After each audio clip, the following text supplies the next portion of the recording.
My name's James, and I want to talk about the dairy industry really. I'm a dairy engineer, and I go on about 200 different farms and see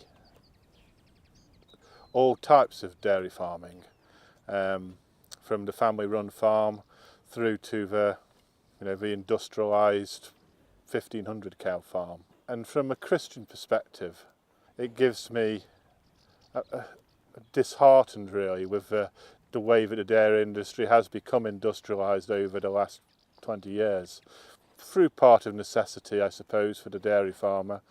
But does that have to be at the expense of the cow's well-being, I suppose, what I'm really wanting to say. Big 1,500 cow units, cows are housed 24 hours a day, 365 days a year. Certain experts will tell you that the cows are happy being housed all the time, all their lives, but I really don't think that they are, especially if you look at these girls behind me here.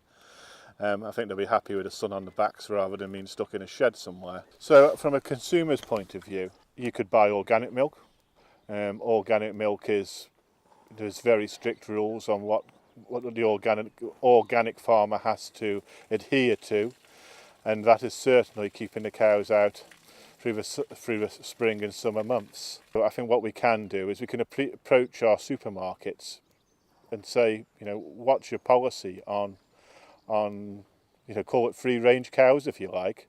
If you think of the campaign for free range eggs, do you really want your milk coming off cows which are housed 365 days a year, or would you prefer it to be the cow more in its natural environment? As a Christian, I personally think it's our responsibility to consider all of creation, and it's at the end of the day it's our choice where we buy our milk from.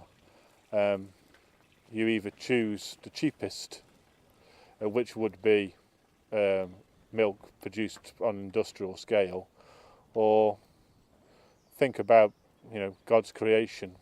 The cow was created.